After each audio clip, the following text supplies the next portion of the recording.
Hi everyone. There's a story in the Bible that just makes me laugh all the time, and you can find it in the book of Acts, chapter 20. It's the story of this young man called Eutychus, who lived in a city called Troas. And in the city, the Apostle Paul came and was preaching in a house. And this young man, Eutychus, decided to join the gathering, and he sat by the window and was listening to Paul. Now, what happened is that while he was listening, he basically fell asleep. We are living in times where we might be stuck at home in isolation and we might feel bored. So the question I'm asking today is, how can we beat boredom during COVID-19?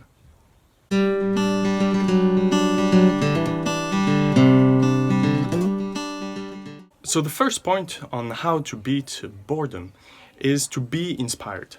Now, to be inspired means looking at inspiration around you in maybe places that you've never looked at before. So I'm not going to tell you how to be inspired because there are just so many ways. You can just go online and try to find new activities, new ideas.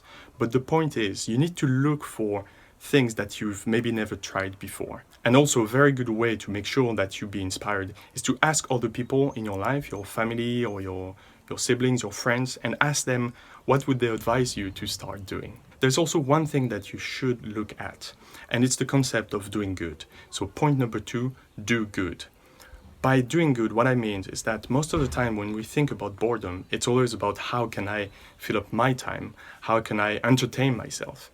But what about we kind of shift the system and we start thinking about others? Doing good means looking around you in your neighborhood, in your community, and trying to find ways that you can actually help other people. My third point is a little twist on the concept of boredom, because most of the time when we think of boredom, we think of it as kind of like this negative thing that is in our lives.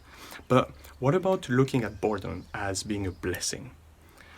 I'm challenging you to look at boredom as being a blessing in your life. If you are experiencing boredom, it actually means that you have time to be bored, which many people don't. Boredom is going to be kind of the soil, the ground for new things in your life. So why not looking at boredom as being a blessing? So to conclude, I want to go back to the story I was telling you earlier, the story of Eutychus. If you read the whole chapter, you will learn that actually Eutychus, while falling asleep, fell on the ground and was found dead. Now the Apostle Paul heard about it and decided to rescue the young man. He actually brought him back to life. This is just a wonderful metaphor. Boredom can actually be turned into something amazing, creative, new in our lives. We can all beat boredom if we be inspired, if we do good, and if we look at it as a spiritual blessing. So I hope this short meditation was encouraging, and I shall see you next week for another meditation on COVID-19. Take care and have a great Easter weekend.